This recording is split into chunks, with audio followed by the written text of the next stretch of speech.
We've come to the final episode in our series on the 10 Commandments, or as the Bible calls them, the 10 words. Now, all along, we've kept referring to this idea that the 10 words are not simply rules or commands to check off a list. These 10 words orient us to true reality. They are creating a moral imagination and a moral universe, a set of claims about what is really true about the world we inhabit. All of God's commands work this way. Every rule and regulation in the Bible is an opportunity for us to look underneath and find God's wisdom. The most common word, other than command or statute or rule or regulation, that's used to describe how God is trying to get his people to live is the word wisdom. The 10 words are aimed at instilling wisdom in God's covenant partners. Now, we may think of wisdom as just advice. You can take it or leave it. But in the Bible, wisdom is essential. To live with wisdom is to live in a way that leads to life. You're living in tune with reality. So it's the difference between I'm doing it because God commanded me and I'm doing it because God loves me and is showing me the way to life. All of the commands in the Bible, they're pointing to weightier matters of life, matters that Jesus teaches us to keep front and center. In Jesus' mind, justice, mercy, and faithfulness are the values of the moral universe. And the commands are like surface manifestations of all these different ways you could apply the heavier values. This isn't Jesus innovating. He's just carrying forward this tradition of seeing all the commands as facets of a diamond pointing to a common core. Today, Tim Mackey and I wrap up this series on the 10 Commandments by reflecting on God's commands as wisdom that leads to life. And, of course, as wisdom that leads us to Jesus himself. He is the model and example of a true human, fulfilling all the wisdom of God. And we actually will find true life and wisdom by joining our lives to his. Thanks for joining us. Here we go.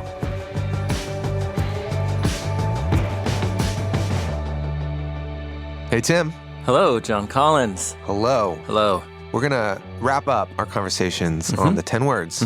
Yes, we are. Yeah. Such a great set of conversations. You were kind of surprised I was. at how much you enjoyed it. You know, yeah, I always, of course, like talking with you through the Bible is one of my favorite parts of this whole project. So that's always fun. But I think coming in, I just didn't quite know if we would have enough to talk about for the 10 Commandments. But I was surprised about where the conversation went and really enjoyed it. Yeah, me too. Like my own appreciation of the 10 Commands deepened in the process of talking through them with you. Yeah, absolutely. So we're trying to practice the communal value of meditating. Yeah. So remember our conversation about how within the Torah, these 10 things are never referred to as the 10 Commands. Yeah. But when they're introduced as a unique set, they're not called commands. When God's speech in Exodus 20, verse 1 to 17, is referred to as like a speech, it's called the 10 words. Yeah. The Devarim. The Devarim. Yes, exactly. So we spent a while pondering that fact. Yeah. One puzzle, if you go through the speech, is that there aren't 10 commands. There's actually a lot more if you're just looking at sentences that have commands. Yeah. So there will not be for you other Elohim. There's number one. Yeah. You will not make an idol. You will not worship them. That's the third The idol. command. Yeah. You will not serve them. That's the fourth. Okay. You will not carry the name. That's the fifth. Remember. That's the sixth. Remember the Sabbath. Yeah. 6 days labor and do your work. The seventh is the Sabbath. Don't do any work. Okay. So already we're up to what is traditionally command number 4, but we technically already have like... It's stated in 8 different commands so far. Exactly. So you go through, there's more than 10 sentences that have a command. Yeah. So that's kind of the puzzle here. Right. Okay, so the words aren't the commands. Yeah. So the words are not identical to command. So words is more general. 10 matters. Yeah. Well, what are the 10 matters? Because there's a bunch of words in here that are not strictly commands. And we didn't limit ourselves to a list of rules. We Right. thought about them in terms of Yes. a way to think about ourselves and the whole world. Yeah, that's right. Exactly. They are creating a moral imagination and a moral universe within which we live. And the first thing is who or what is ultimate reality. The first words really are, I am Yahweh your Elohim, who brought you up out of the land of Egypt. That's a matter. Out of the house of slavery, Yeah. I am. I think that's the takeaway, is that these 10 matters are a way of world building. So what was surprising to me was that the world building exercise felt so compelling to me, right? Like, do not steal feels pretty drab, Oh, a kindergarten rule. yeah. But the world building we did around helping our communities steward what God's given to each of us in like a communal way Yeah. felt so rich Yeah. and big and beautiful. That's right. And Yeah, that was don't surprising. commit adultery. And then we flipped it over. Contribute to creating a culture that supports and encourages lifelong covenant commitments. Yeah. So that families can flourish. So you flip it over. Yeah. Yeah, that's right. You did mention to me just recently that Genesis 1 thank you. has Thanks. 10 words. That's right. And I wanted to ask you a little bit more about that. Oh, great. So there's 7 days in Genesis 1. Yes. 6 days where he creates, where God creates. Mm-hmm. And in that whole poetic narrative, there's 10 separate times where what happens? 10 moments in the story where the phrase, and God said, And God said. and then there's a quotation of something God Okay. says. Yeah, so God speaks a total of, 10 times. So God speaks 10 times. 10 words. Yeah, totally. Exactly. Yes. So if the 10 words in Exodus are world building a moral universe, then in the 7-day creation story, that is another world building story. Yeah. Building the cosmos. Very literally world It's building. literally a world building story about Yahweh building the world. So the 10 words to Moses are a world building of your moral framework. And the 10 words in Genesis is God creating, creating just the fabric. the cosmic framework. cosmic framework. for everything. Yeah. That's right. Okay, wow. Interesting. And the 10 words that build the moral cosmos that are given to Moses are built on, or they're filling out the implications of the 10 words that created the cosmos, as it were. Okay. What does that mean? Yes, yeah, maybe. I think it was a bit of what I was trying to say a couple minutes ago, Okay. but probably in clunky language, that the first word is, I am Yahweh your Elohim. Yeah. So your view of ultimate reality actually is what determines, I think, almost all of our conscious choices and behavior, whether we know, or unconscious choices and behavior. I think that might be too general about a statement of human psychology. But for the most part, we go about our days making decisions based on what we think is the case about reality. There's so much information coming into our bodies. Yeah. We have to interpret it through a framework. Yes, that's right. And so you are always kind of interpreting through what you kind of expect. Like you kind of have to. Yeah. We all are actually making decisions every day based on what we think is really true. Yeah. And what we think is really true might not be what we think is true. What we think is true Right. is what we tell ourselves. But our behavior is Communicates what we really believe what is we true. really believe. And so the 10 Commandments and the 7-day creation narrative are creating a set of claims about what is really true about the world we inhabit. And if you really believe another human is a sacred image of God, of transcendent value, not only not taking their stuff is a natural consequence of that, but then helping them care for the gifts God has given them will also follow. I think that's more what I'm going for. When you said earlier, a few minutes ago, as we talked through them, they became compelling to you, the 10 Commandments in a new way. Is that what you're referring to? Like when you think through the value set underneath them, the moral universe they create, is what you were saying earlier that you found that compelling? I found it shifting the way I viewed reality. Yeah. Like tinkering my framework in small and large ways. Yeah. So that now the way I kind of exist in the world felt different. That's right. Felt like, oh, I think about things different. I don't know if I mentioned this, but you in the do not steal conversation, you described that moment you're on Mount Tabor running and you saw the Patagonia. Oh, yeah. So you told that Yeah. whole story, and then the whole little the like... jacket. Yeah. Yeah, the jacket. Yeah. That somebody left on the bench. Yeah. And should that be mine? And that whole conversation in your mind. Mm-hmm. It was maybe just a week after that or two, I'm running through my park. Oh, near your house? Near my house. Yeah, yeah. And there was a $5 bill on the trail. And because we had just had that conversation, I just kind of stopped and I kind of took it and I folded it nicely and I just put it in the crook of a tree. And I was like, if someone comes back to find it, they'll find it right here. They'll be so stoked. Yeah. It just felt like the most natural, right thing to do. I see. You didn't have to convince yourself. I didn't have to. I didn't have to have the. I had to convince myself not to pick up that jacket. Well, we had just had the conversation. That's funny. Yeah. Okay, I was living in this moral universe in got it. a new way through the 10 words. Yeah. And it didn't feel like a rule. It didn't feel like, oh, cool, now God's pleased with me, or I checked that off the list. It just felt like, cool, I get to participate in something more significant. Great. That's excellent. You're describing what I have experienced and what I think the 10 words are supposed to do.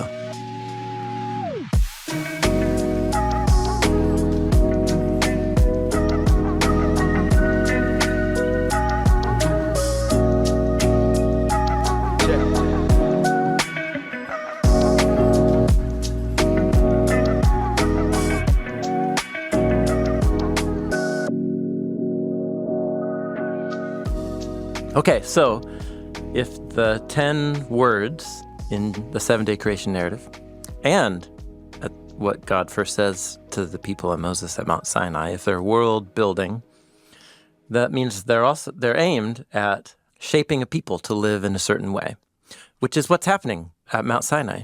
When God speaks the 10 words to Israel, he's, what do you say, enlisting them as his partners and representatives to the nations, to be the kingdom of priests.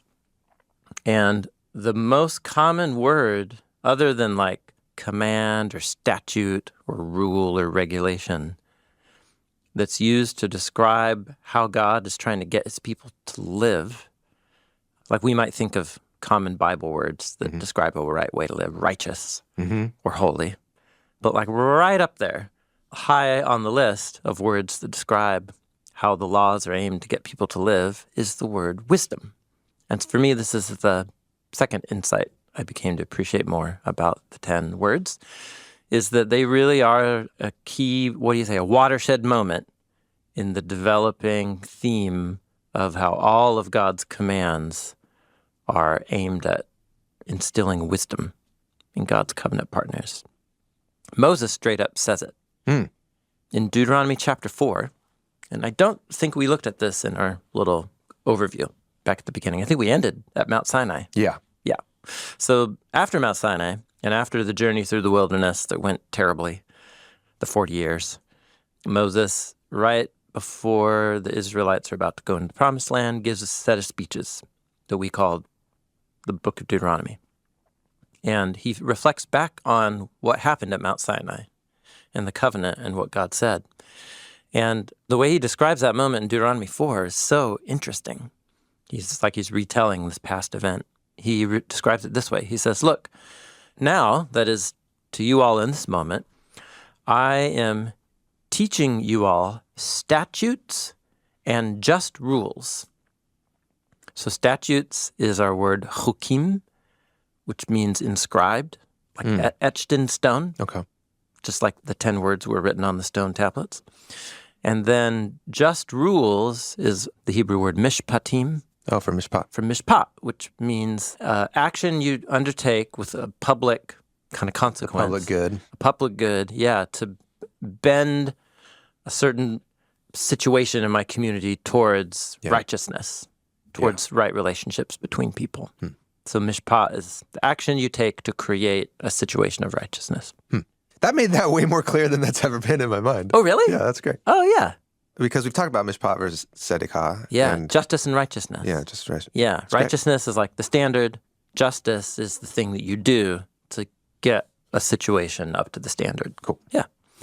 Okay, so I'm teaching you statutes and just rules, just as Yahweh, my God, commanded me. So referring to the 10? referring to Or all the commands. referring to everything Yeah, God said the 10, the 42, at Mount the Sinai, 618. and all the others. Yeah, exactly. So you can observe them or follow them in the middle of the land where you're going as you take possession of it.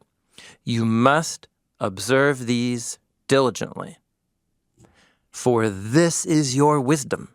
This is your discernment before the eyes of all of the people who are going to hear these statutes, so they can say, whoa, this great nation is so wise.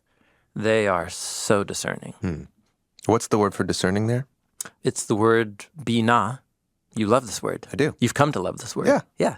Binah. Discernment. Understanding is often Yeah, translated. understanding. It's bin, which was related to the Hebrew preposition bain, which is between. Yeah, to between. To be able to tell between good and bad. Yeah. Yeah. So discernment is actually a good English word for it. Okay. How do you know one thing from another thing? You have to discern. How do you between? How do you between it?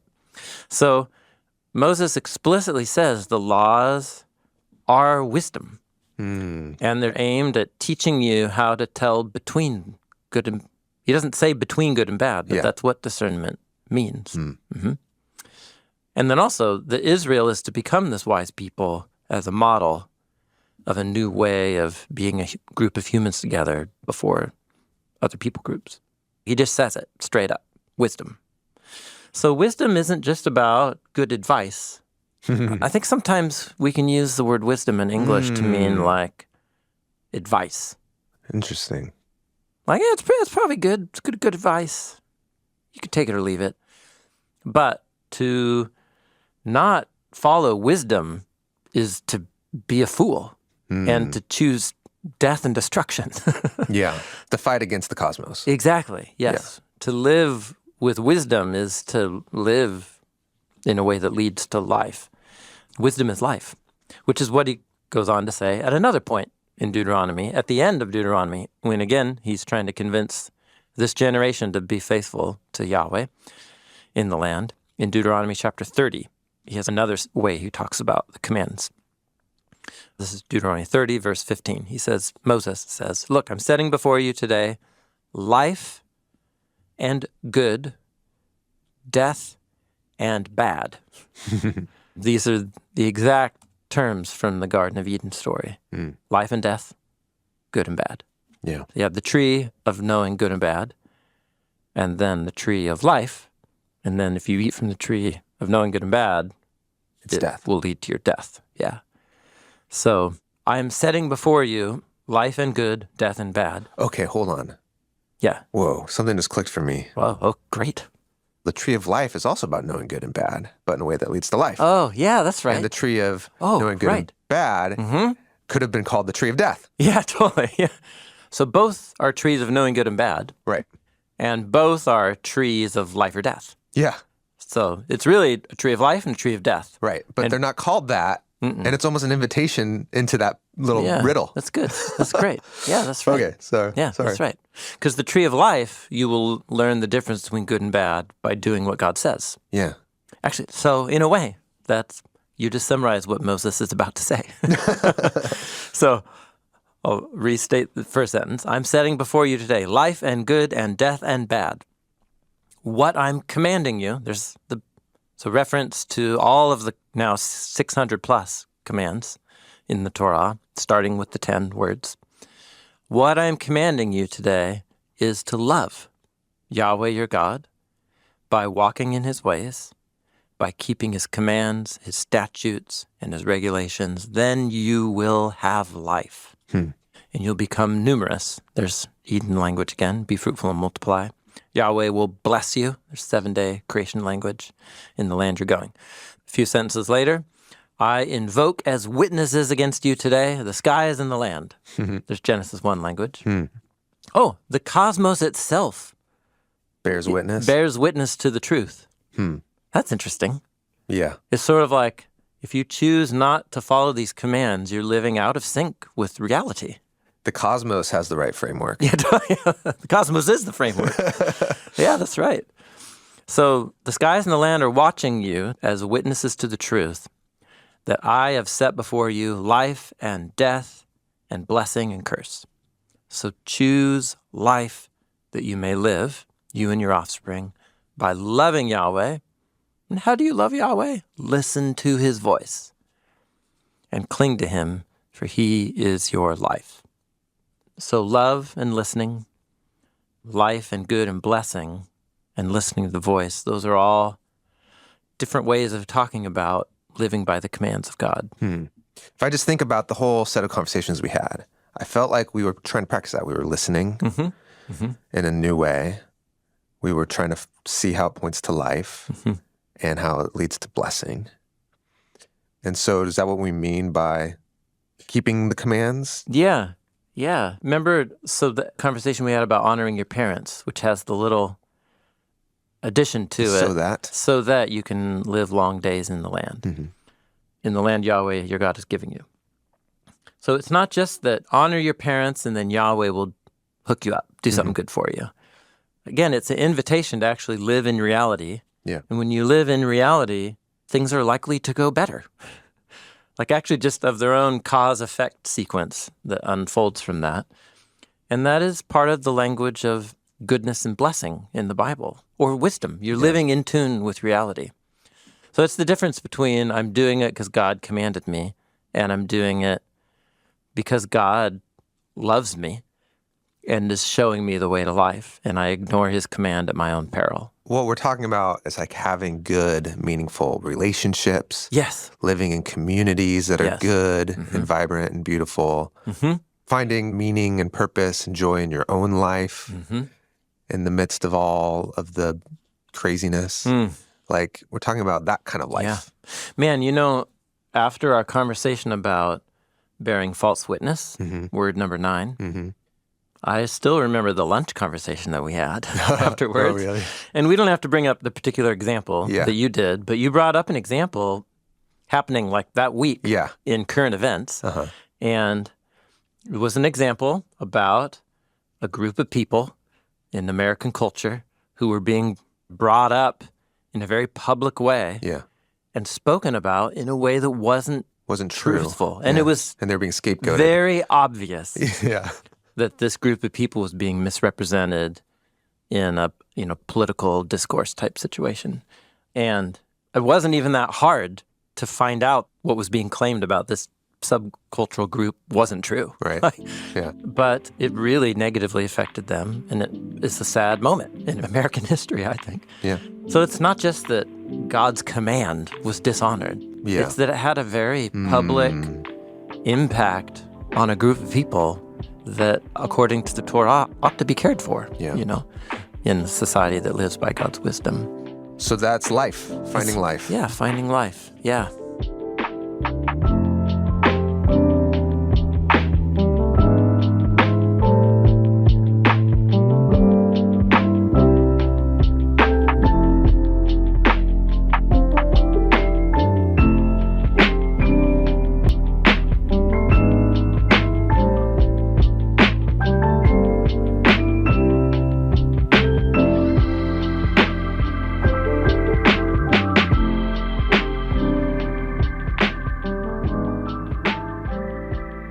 Another part of the second insight about appreciating the laws as wisdom for life is something we've talked about many times over the years, especially in our How to Read the Bible series, and we did a section on the laws, or how to read the laws in the Torah. But I just want to bring it up again because it connects to what we're talking about, is that the laws in the Bible are much more like parables or case studies, whether they actually came from law codes, like actual legal that code. Were consulted by judges and so on. We actually don't know. And I'll just remind myself and you of this fact that we both found interesting years ago when we had that conversation, which is the one time, or the first time, that figures called judges are brought up among the people of Israel. It's a story where Moses is just working overtime trying to help people discern between good and bad. Right, And he's exhausted. Is this in Numbers? It's in Exodus and Deuteronomy is referred back to. Okay. But especially it's right as they get to Mount Sinai. Okay. And Moses' father-in-law comes up to him and it's like, dude, You need some help. You got lines of people waiting to hear what you think about like whether somebody stole someone's donkey or didn't, or what they owe somebody. And he just says, you got to get help here. So what Moses' father-in-law tells him is select from the people a group of men who have standing in the community, they fear God, they're men of truth, and they hate dishonest gain. So he doesn't say like they've gone to law school or they're not scribes, experts in like the law codes. Right. He's talking about their character. Yeah. And then he says, appoint them and let them do justice to the people. And then if they have things they can't solve, they can bring that to you. When Moses, later in Deuteronomy, looks back on that event, what he summarizes is, yeah, my father-in-law told me choose wise and discerning and experienced men from among your tribes. So his summary is essentially people who have wisdom and discernment, which is what he said all of the laws are designed to do for all of the people. Okay. So we're back to the laws are to teach wisdom, which means that they are not comprehensive as a law code, but they do have an internal self-hyperlinking system of taking a core value that's stated in the 10 and then unfolding it in a set of case studies that begin to teach you the values underneath the law. You said something provocative, though. You said laws are case studies, and then you called them Parables? parables. Yeah, like little narratives that imagine something happening and then teaching you moral wisdom from it. And we can see that process at work, and we traced it in some of our examples. So, do not kill. Yeah. One of the 10 words. Well, gosh, there's killing and there's killing, right? Right. I mean, there's so many different ways Yeah. that one human can be involved in the death of another human. Those 2 words in Hebrew, lo tirtzach, don't provide any of that nuance. But you turn to the next body of commands in the Exodus 21 to 23, and there's a whole set of case laws about, well, let's say like 2 guys are out chopping wood, and let's say one of them has a stick in their hand, or let's say he waited in a bush hiding for him. Let's say he accidentally struck him. So it begins to unfold it. Like you can see that the later cases within the Torah are spelling out the core value underneath, just don't kill. But then there are later moments in the Torah where God will actually say to put someone to death. And on the surface, you could say, well, is that a contradiction? Didn't God say don't kill? But if don't kill is wisdom, then what it's teaching you is a value.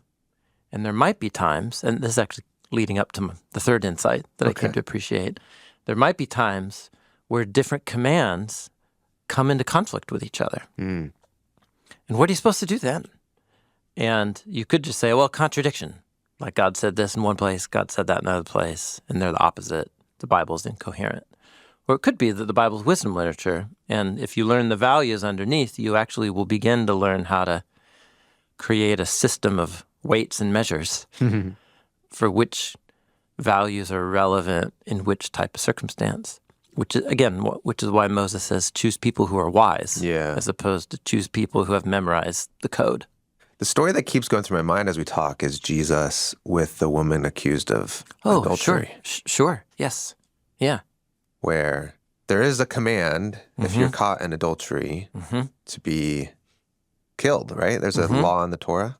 Yes, yep. Both the man and the woman are subject to capital punishment. That's in Leviticus. And so in this story, this woman is caught. Yeah, the man's conveniently nowhere to be found. Yeah. Like that's predictable, right? Right. In that kind of cultural setting. And so there's this little kind of moment of, what are we going to do? And people saying, well, she needs to be put to death. Right. And then Jesus finds a way through it that's different. Yeah. Well, what he says is let the person who's never committed sin throw the first stone. So it's like a riddle. But the riddle saves the woman's life. So he actually knows this woman committed adultery because what he says afterwards. And he knows the law in the Torah. That's right. He says to the woman, don't do that anymore. Yeah. And he knows the law in the Torah. So what's the value, the greater value? And the greater value is actually creating a community of mercy in that moment, which is that this woman made a mistake, and should every human be killed for every mistake that they make? Right. And Jesus doesn't think so.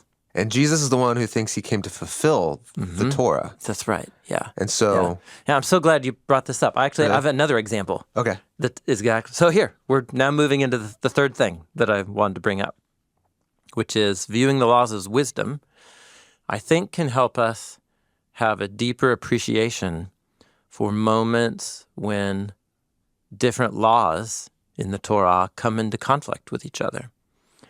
And if you kind of view the Bible as a moral rule book, you'll see that as a contradiction. Yeah. If you view the Bible as wisdom, you'll see this as a moment that's true to life, which is there are moments in life where my values come into conflict with each other, and how do I sort out the difference between the two? So here's another example. It's a little more, well, I don't know I'll just read it. It's a little more in the weeds. More in the weeds, but it's a great example. In the grain. In the grain. In the grain. Matthew chapter 12.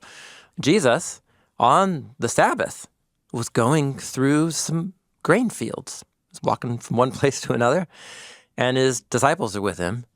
And this is key, they were hungry. And so this is 2 chapters after Jesus' speech to his disciples, saying, let's go out. I'm going to share my vocation with you of announcing the arrival of the kingdom of God. Don't take food.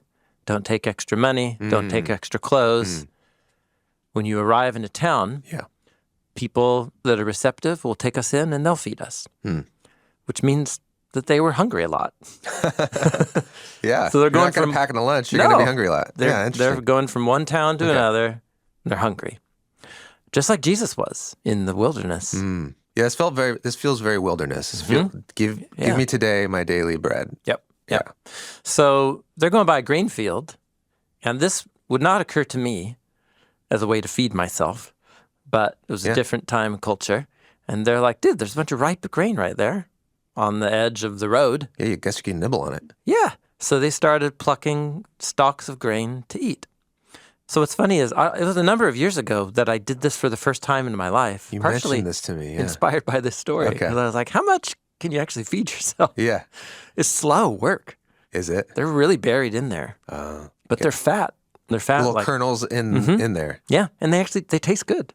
Yeah. I was like, this is cool. This makes sense. That's a great little road snack. Yeah, totally. It's like the ancient version of a trail bar.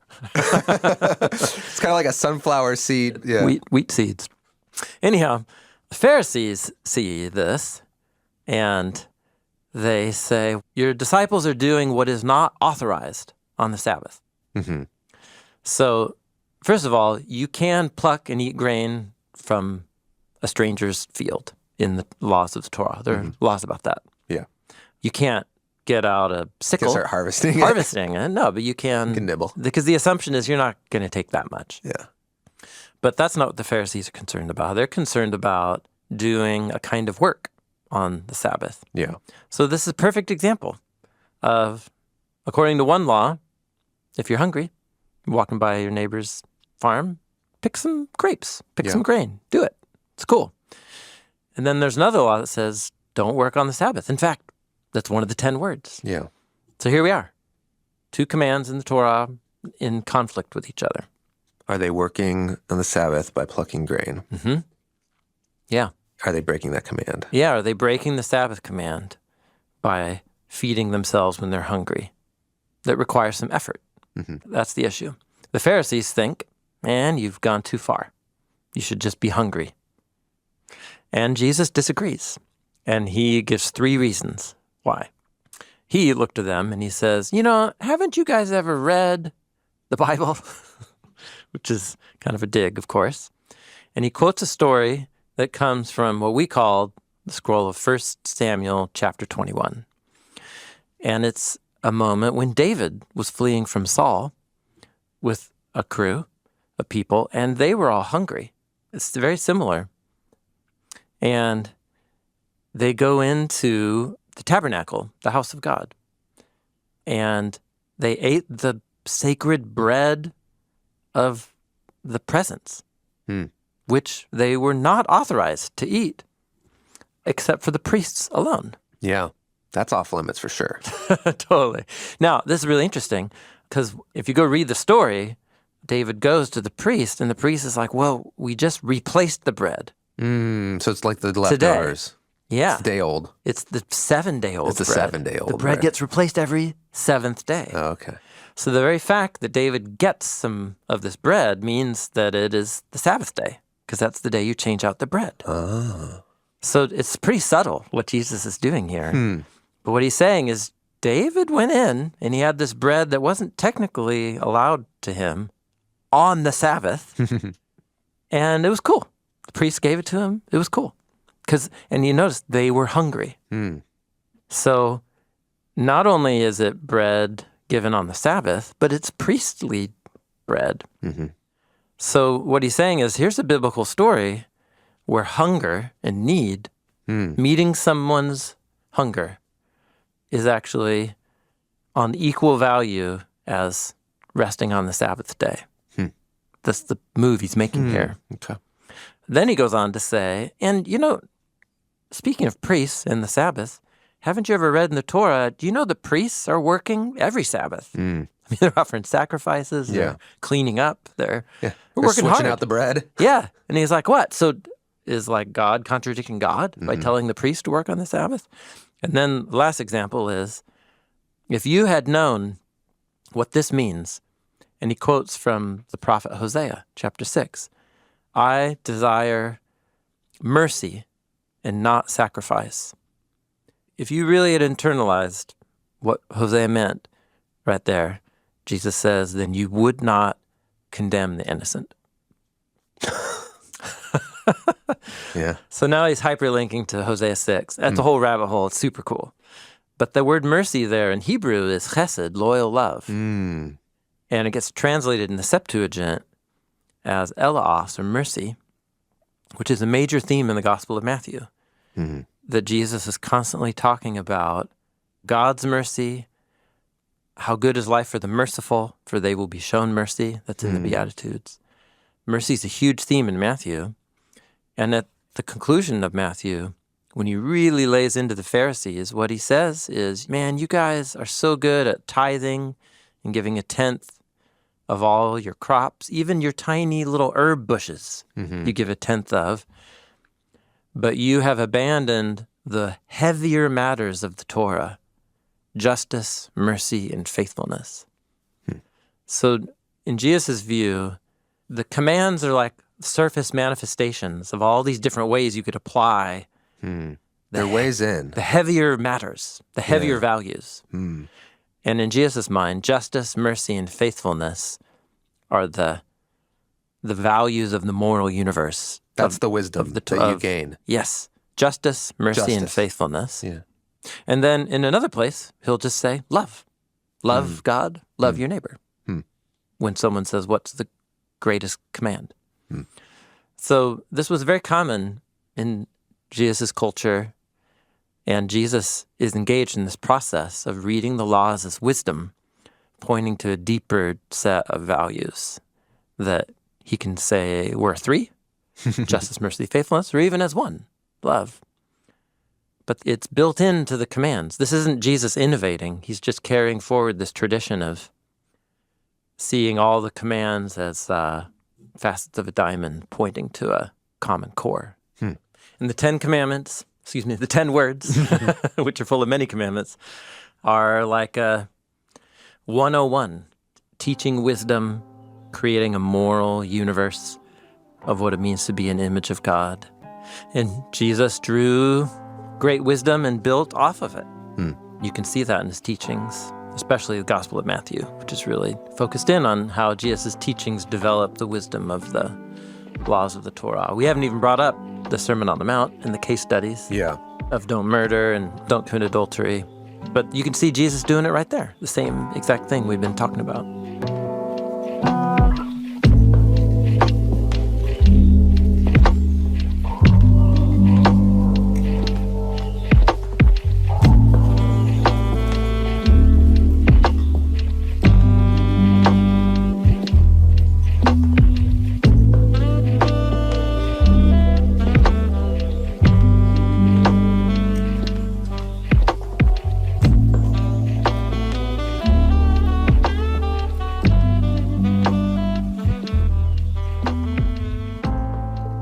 when we do theme studies, we often get to this point where Jesus becomes the climax of the theme in an embodied way. So if we think about this theme of the commands of God for life, is there anything you can leave us with? I mean, doesn't the Apostle Paul call Jesus the wisdom of God? Or He does. Yes. Yeah. In 1 Corinthians. Okay. And the context is so cool. We don't have time to talk about it. But what he says is the Messiah Jesus became for us wisdom from God and righteousness and holiness and redemption. There's four character traits of God as wise, righteous, holy, and redeemer. That he says the Messiah Jesus is the embodiment of all those. And they kind of go together in a way. So wisdom is about discernment between good and bad so you can choose the way into life. Righteousness is right relationships. Yeah, the fruit of it. The fruit of it.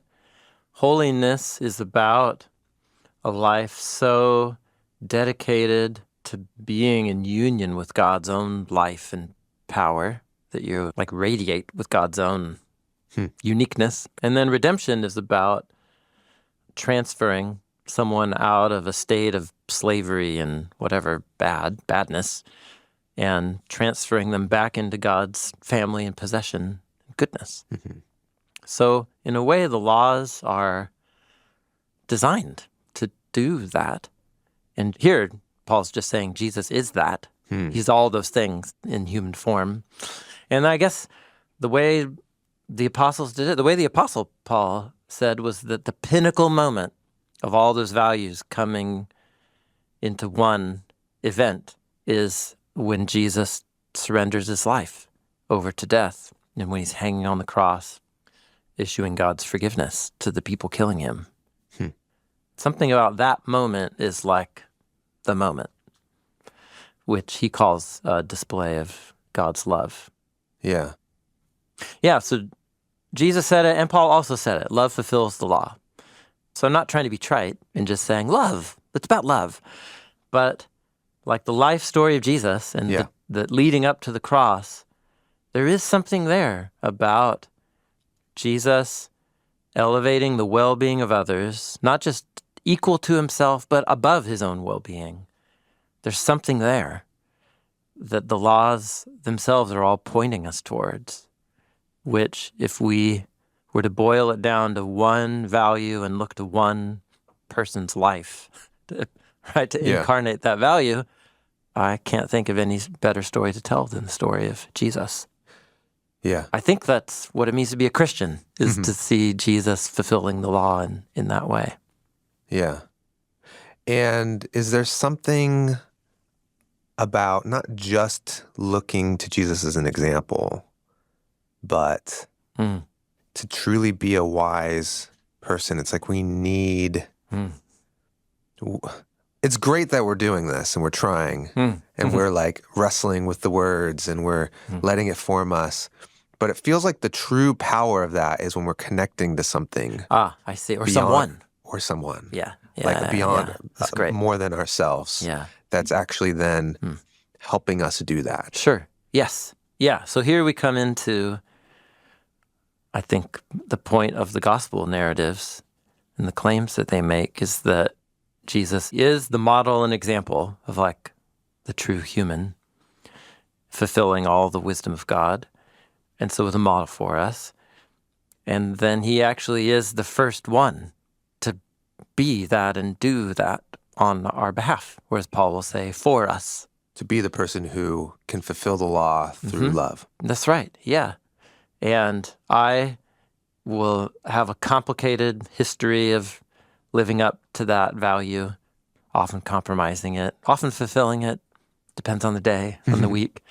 And what gives me hope for my own moral maturity or the world's or humanity's as a whole? And it's certainly not our track record. But yeah, I think that's also what it means to be a Christian, but to say there is one who was the ultimate wise, loving human who lived in union with the commands and wisdom of God, and that is God become human on our behalf. And we actually will find true life and wisdom by joining our lives to his. And how does one do that? Well, it begins in the New Testament with baptism, an entry into the body of Jesus' people, and through the Holy Spirit, a personal connection to the life of Jesus, so that it becomes hard to tell my life from his life. It's the life of the Messiah living in me, Paul says. And then through the Lord's Supper, around a table, taking the bread and the cup together with a group of people that I'm committed to living out this wisdom with. You can make it a lot more complicated, but in the New Testament, that's kind of the core right there. Should we add on then, though, the scripture? Oh, yes. The thing we've been doing? Yeah. If I'm taking Paul as acute, as he tells Timothy, don't neglect reading scripture out loud together, the public reading of scripture, so that you can learn God's wisdom. Yeah. Yeah. So all those things then help us participate in union with Jesus to figure out how to do this thing. Yeah. Be a wise person. Yeah. Yeah. And the 10 Commandments are such a wonderful, short, dense summary, but that don't themselves state what are the core values. They force you to ponder and work out the values underneath them, which is the joy of meditating on them. And that's that's the journey that we started. We didn't finish it. I don't think you ever finished a journey like that. But you and I did start this. And like we said at the beginning, I think we both were surprised by what we discovered. And I'm finding it's opening up new insights as I go elsewhere in the Bible, especially in the commands of the Torah. So this was really a great series. I really enjoyed doing this. Yeah. Thanks for listening to Bible Project Podcast. We finished all of the main episodes in the series where Tim and I walk through the 10 Commandments. But next week, we're going to have a special hyperlink episode. We're going to listen to clips from past series that touch on and hyperlink similar themes to the 10 Commandments. Bible Project is a crowd-funded nonprofit, and we exist to help people experience the Bible as a unified story that leads to Jesus. And everything that we create is free because it's been paid for by thousands of people just like you. Thank you so much for being a part of this with us. Aloha. My name is Rachel, and I'm from Hawaii. Hey, my name is Zach, and I'm from Greensboro, North Carolina. I first heard about Bible Project from their Read Scripture videos many years ago. I use Bible Project for learning more context about Bible stories. I use Bible Project for my own personal study as well as preparing for sermons and message prep for my church. My favorite thing about Bible Project is the simplicity in which they point people to Jesus in the story of Scripture. We believe the Bible is a unified story that leads to Jesus. Bible Project is a non-profit funded by people like me. Find free videos, articles, podcast classes, and more on the Bible Project app and at BibleProject.com. Hi, my name is Camden McAfee. I'm from Minneapolis, and I work on our content integration team here at Bible Project. We take our existing content and then look for ways that we can integrate it into other platforms and places like the YouVersion app. I first heard about the podcast when I got sick with the flu back in 2018. And I was like, what am I going to do with my time? And I found like 10 episodes of the podcast, and I was hooked after that. One of the things that the podcast gave me was permission to be curious and to ask those questions that I previously had in the back of my mind that I didn't think you should bring to light, and be able to hear a hard question asked about the Bible and to say, wow, that is a great question. There's a whole team of us that make the podcast come to life every week. For a full list of everyone involved in this episode, check out the show notes wherever you stream the podcast and on our app. See ya.